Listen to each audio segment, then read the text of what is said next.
காங்கிரஸ் கட்சி தலைவர் ராகுல் காந்தி அவர்கள் சொன்னதை போல இந்த முறை ஹைட்ரஜன் பாம்பை போட்டு வெடிக்க வச்சிருக்கிறாரு. ஹைட்ரஜன் பாம்பு இந்த முறை ஹரியானா மாநிலத்தில் வெடித்திருக்கிறது. மிகப்பெரிய அதிர்வலைகளை இந்த விஷயம் அவர் முன்வைத்த பிரச்சனைகள் எல்லாம் நாடு முழுவதும் அதிர்வலைகளை உருவாக்கி இருக்கு. கிட்டத்தட்ட 2 கோடி வாக்காளர்கள் மட்டும் இருக்கக்கூடிய ஹரியானாவில் 25 லட்சத்துக்கு மேற்பட்ட போலி வாக்காளர்களை சேர்த்திருக்கிறாங்க. அது மட்டுமல்ல 3.5 லட்சம் வாக்காளர்களை அதிரடியாக அவங்க கள்ளத்தனமாக நீக்கி இருக்கிறாங்க. இப்படித்தான் ஹரியானாவில் கொள்ளை மூலமாக ஆட்சி அதிகாரத்துக்கு இவங்க வந்திருக்கிறாங்க அப்படிங்கிற உண்மைகளை போட்டு உடைச்சிருக்கிறாரு.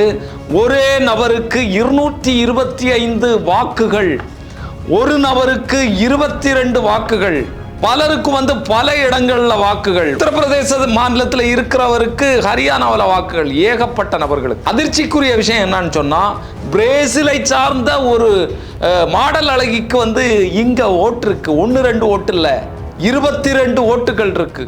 இப்படி ஏகப்பட்ட பிரச்சனைகளை என்னென்ன குளறுபடிகள் இவங்க பண்ணியிருக்கிறாங்க அப்படிங்கிற விஷயங்களை ராகுல் காந்தி வெட்ட வெளிச்சப்படுத்தி இருக்கிறாரு. பாஜகவினுடைய தேர்தல் கமிஷனுடைய நிர்வாணத்தை, அம்பலத்தை அவர் திறந்து காட்டியிருக்கிறார் அப்படிங்கிறது தான் நம்ம இதில் சொல்ல வேண்டியது இருக்கு. அவர் என்னென்ன பேசினார், என்னென்ன விஷயங்கள் அப்படிங்கிறத தெளிவாக இந்த காணொலியில் பார்ப்போம். இந்தியாவினுடைய ஆட்சி அதிகாரத்தை கைப்பற்றுவதற்கு இவர்கள் எந்த எல்லை வரைக்கும் போவாங்க அப்படிங்கிறதுக்கான வெளிப்படுத்தலாகத்தான் ராகுல் காந்தி அவர்கள் இன்னைக்கு போட்டு உடைச்சிருக்கக்கூடிய இந்த ஹைட்ரஜன் பாம்பு தெளிவுகள் நமக்கு வெளிப்படுத்துது. என்னன்னா, எந்த அளவுக்கு இவர்கள் உள்ளூர போய் வேலை பார்த்துருக்கிறாங்க, எந்த அளவுக்கு இவர்கள் ஆட்சி அதிகாரத்தை எப்படியாவது பிடிக்கணும் அப்படிங்கிறதுக்காக திட்டமிட்டு இந்த வேலைகளை செஞ்சிருக்கிறாங்க அப்படிங்கிறதுக்கான தெளிவுகள் இதில் வெளிப்பட்டிருக்கு. கிட்டத்தட்ட 2 கோடி வாக்காளர்கள் மட்டும் இருக்கக்கூடிய ஹரியானாவில் 25 லட்சத்துக்கு மேற்பட்ட போலி வாக்காளர்களை இவங்க சேர்த்திருக்கிறாங்க. அப்போ எந்த அளவுக்கு வாக்காளர்களை சேர்த்தா நம்ம வெற்றி பெற முடியும் அப்படிங்கிற கணக்கு வழக்குகளை இவங்க கையில் வச்சு அதற்கான திட்டமிடுதல்களோட தான் இந்த வேலையை தொடர்ந்து செஞ்சுட்டு இருக்கிறாங்க.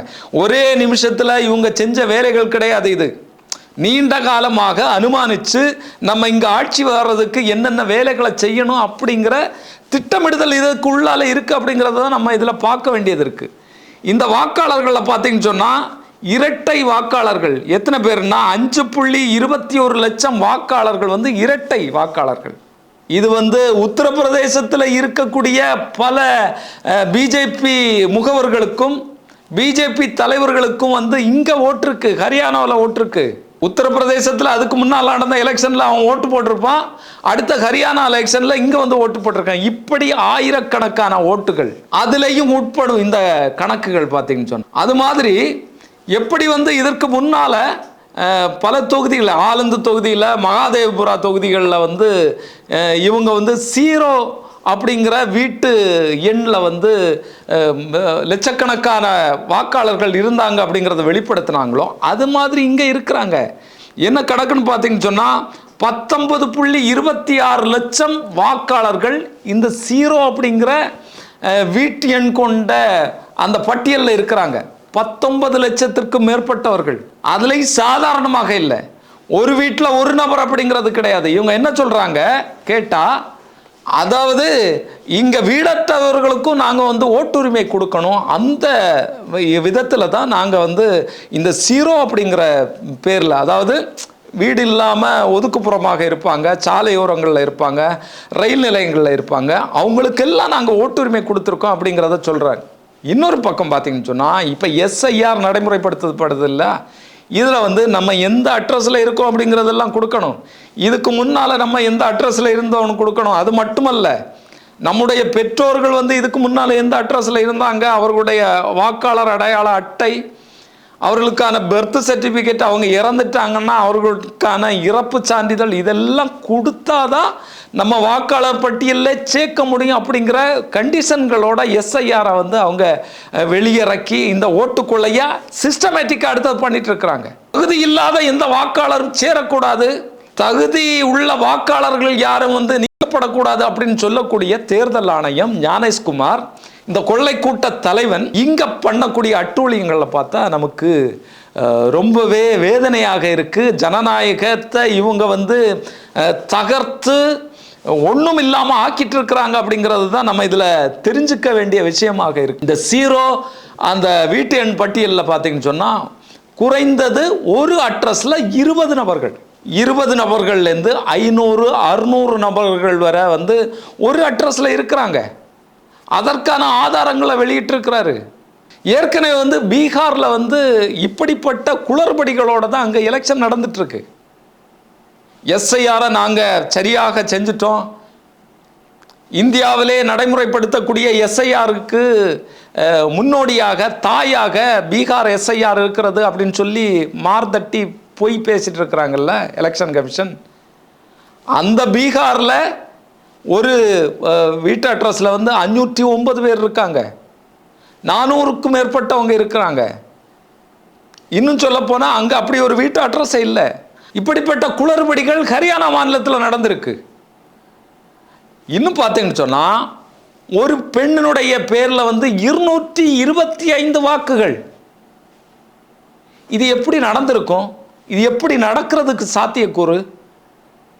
அதாவது எப்படி ஆலந்து தொகுதியில் இவங்க வந்து ஒரு வாக்கை நீக்கிறதுக்கு 30 ரூபாய் வீதம் வாங்கிட்டு இந்த சென்டர்கள் அமைச்சு பண்ணாங்கன்னு சொல்லி ஒரு குற்றச்சாட்டு இருக்குல்ல, அதற்கான ஆதாரங்களை வந்து ஏற்கனவே ராகுல் காந்தி அவர்கள் வெளியிட்டார்ல, அதே மாதிரி இங்கே ஓட்டுக்களை சேர்க்கறதுக்கு கள்ளத்தனமாக அதை சேர்க்கறதுக்கு இவ்வளோ ரூபான்னு சொல்லி கொடுத்துருப்பாங்க. அதனால தான் அவர்களுக்கு கையில் கிடைச்ச ஒரு புகைப்படத்தை வச்சு ஓட்டு லிஸ்ட் தயார் பண்ணியிருக்கிறாங்க.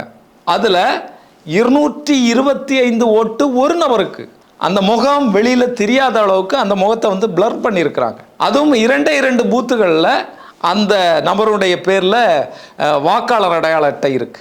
இவங்க எந்த அளவுக்கு இந்த வேலையை மேன்மையாக செய்கிறாங்கன்னு பார்த்தீங்கன்னு சொன்னால், பிரேசிலை சார்ந்த ஒரு மாடல் அழகியினுடைய ஃபோட்டோவை வச்சு வாக்காளர் பட்டியலில் வந்து வாக்குரிமை கொடுத்துருக்குறாங்க. அதுவும் பிரேசில் நாட்டை சார்ந்தவர் ஆனதுனால அவருக்கு வந்து 22 வாக்காளர் அடையாள அட்டை கொடுத்துருக்குறாங்க. 10 தொகுதிகளில் வந்து இவர்களுடைய வாக்காளர் அடையாள அட்டை இருக்குது. இவருடைய பேர் பார்த்தீங்கன்னா ஒரு இடத்துல ஸ்வீட்டி, இன்னொரு இடத்துல விம்லா, இன்னொரு இடத்துல சீதா, இப்படி பல பேர்களில் இருக்குது. ராகுல் காந்தி அவர்கள் இந்த ஃபோட்டோ எடுத்து போட்டுட்டு பத்திரிகையாளர்கிட்ட கேட்குறாங்க, இவங்க கோவாவை சார்ந்தவர்களா கெஸ் பண்ணுங்க, வட மாநிலங்களை சார்ந்தவர்களா கெஸ் பண்ணுங்க, இல்லைனா பீகாரை சார்ந்தவரா சொல்லுங்க, யாருக்காவது கெஸ் பண்ண முடியுதா அப்படின்னு சொல்லிட்டு போட்டு அந்த ஆதாரங்களை எல்லாம் வெளிப்படுத்திட்டு அவர் சொல்றாரு, இவர் பிரேசில் நாட்டை சார்ந்த ஒரு மாடல் அழகி. அந்த மாடல் அழகியினுடைய போட்டோவை வச்சு இங்க வாக்காளர் பட்டியலில் சேர்த்திருக்கிறாங்க. இதுல தான் நம்ம குற்றப்படுத்துறோம். என்ன குற்றப்படுத்துறோம்னா, ஒரு நபரை சேர்த்தா இவ்வளவு ரூபா அப்படிங்கிற விதத்தில் இந்த வேலைகள் வந்து நடந்திருக்கு. அப்போ ஆன்லைனில் என்ன ஃபோட்டோ கிடைக்குதோ அந்த ஃபோட்டோவை வச்சு இவங்க வந்து வாக்காளர் பட்டியல் வந்து தயார் பண்ணியிருக்கிறாங்க. அப்படித்தான் இவங்க எல்லாம் சேர்க்கப்பட்டிருக்கிறாங்க. இன்னும் ஒரு விஷயம் பார்த்தீங்கன்னு சொன்னால், ஏற்கனவே 225 ஓட்டுகள் சொன்னேன்ல, இந்த ஓட்டை வந்து அந்த நபராக வந்து போடுவாங்க, போட மாட்டாங்க. ஏற்கனவே இங்கே திட்டமிட்டு எத்தனை ஓட்டுகள் வந்து எந்தெந்த பூத்துகளில் நமக்கு இருக்குது, நம்ம ரெடி பண்ணியிருக்கோம் இந்த போலி வாக்குகளை, அதை யார் யார் போடுவாங்க அப்படிங்கிற திட்டமிடுதல்கள்லாம் ரெடி பண்ணி அவங்க வந்து போட்டிருக்கக்கூடிய வாய்ப்பு இருக்குது. அப்படி தான் நடந்திருக்கணும். ஆக இவங்க வந்து இந்த பூத் லெவல் ஆஃபீஸர்ஸ், அது மாதிரி எலெக்ஷன் கமிஷனில் இருக்கக்கூடிய உயர் அதிகாரிகள், இவர்கள் எல்லாம் சேர்ந்து ஒரு கொள்ளை திட்டம் வகுத்து இந்த வேலையை திறம்பட செஞ்சு முடிச்சிருக்கிறாங்க அப்படிங்கிறது தான் இதில் உண்மை. இல்லைனா 225 ஓட்டுகளை வந்து 2 இதுலையும் வந்து போடும்போது கண்டுபிடிப்பாங்க தானே. இப்படி ஏகப்பட்ட குளறுபடிகளை வந்து இவங்க பண்ணியிருக்கிறாங்க. இன்னும் சொல்லப்போனால், இந்த ஹரியானாவில் வெற்றி பெற்ற இந்த பாஜகவினுடைய ஓட்டு வித்தியாசம் பார்த்தீங்கன்னு சொன்னால் 22,292 வாக்குகள் தான். அவ்வளோ குறைந்த வாக்குகளில் தான் இவங்க வெற்றி பெற்றிருக்கிறாங்க. ஆனால் இவங்க கள்ளத்தனமாக சேர்த்தது 25 லட்சம் வாக்குகள், 25 லட்சம் வாக்குகள் சேர்த்தது மட்டும் இல்லை, 3.5 லட்சம் உண்மையான வாக்காளர்களை நீக்கி இருக்கிறாங்க.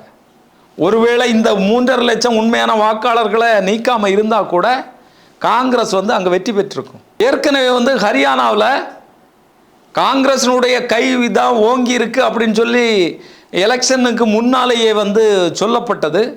அங்கேருந்து வந்த கருத்து கணிப்புகள் எல்லாம் அப்படி தான் சொல்லப்பட்டது. அந்த நிலையில் இவர்கள் திட்டமிட்டு இந்த வேலைகளை எல்லாம் உள்ளூர பண்ணி இந்த வெற்றி வாய்ப்பை, வெற்றி இல்லை, இந்த மோசடியை செஞ்சு ஆட்சி அதிகாரத்தில் உட்கார்ந்துருந்துருக்குறாங்க. ஏற்கனவே 2024 இவர்களுக்கு எவ்வளோ ஓட்டு கிடைச்சது அப்படிங்கிறது தெரியும். அப்போ 2024க்கு பிறகு இப்படிப்பட்ட ஒரு திட்டமிடுதலை பண்ணி அதிரடியாக களத்தில் இந்த வேலையெல்லாம் செஞ்சுருக்கிறாங்க. குறிப்பாக சொல்லணும்னா 2024 பாராளுமன்ற எலெக்ஷனில் அங்கே இருந்த 10 பாராளுமன்ற தொகுதிகளில் 5 வந்து பாஜக கைப்பற்றுச்சு, 5 காங்கிரஸ் கைப்பற்றுச்சு. அப்போவே அவங்களுக்கு தெரியும் நம்முடைய பலம் என்ன அப்படிங்கிறது. அதனுடைய அடிப்படையில் இவங்க மிக தீவிரமாக இந்த வேலையை செஞ்சு அங்கே வெற்றி பெற்றிருக்கிறாங்க அப்படிங்கிறது தான் உண்மை.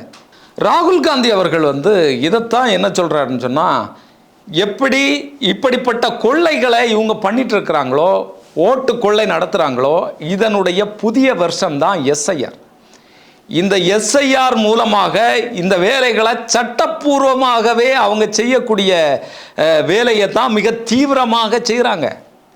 ஏற்கனவே 2002, 2003 இந்த எஸ்ஐஆர் நடைமுறைப்படுத்தப்பட்ட போது கிட்டத்தட்ட 2 வருஷ கால அளவில் இந்த வேலைகளை வந்து பண்ணியிருக்கிறாங்க. இப்போ இவங்க செய்கிறதோ வெறும் 3 மாதத்தில் இந்த வேலைகளை வந்து செஞ்சு முடிக்கணும்னு சொல்லியிருக்கிறாங்க. அதுலேயும் 1 மாதத்துல இந்த கணக்கெடுத்து இந்த வேலைகளை எல்லாம் முடிச்சிருவோம்னு சொல்கிறாங்க. தமிழகத்தை பொறுத்த அளவில் கிட்டத்தட்ட 6 கோடிக்கும் மேற்பட்ட வாக்காளர்களை 1 மாதத்துக்குள்ளாலே சந்திப்பான்னு சொல்கிறாங்க. அப்போது ராகுல் காந்தி அவர்கள் சொல்வதை போல இது ஓட்டு திருட்டினுடைய புதிய வருஷம் தான் எஸ்ஐஆர் அப்படிங்கிறத குற்றஞ்சாட்டுறாரு. ஏற்கனவே நமக்கு தெரியும் பீகாரில் என்ன நடந்துட்டு இருக்கு அப்படிங்கிறது. இந்தியாவுக்கே முன்னோடியான ஒரு எஸ்ஐஆரை பீகாரில் நடைமுறைப்படுத்தி இருக்கோம் அப்படிங்கிறத தேர்தல் கமிஷன் சொல்லுது. இன்னொன்று, எஸ்ஐஆருக்கெல்லாம் தாய் இது.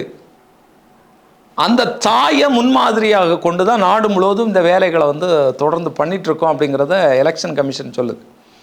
ஆனால் அந்த தாயை எப்படி இவங்க பண்ணாங்க?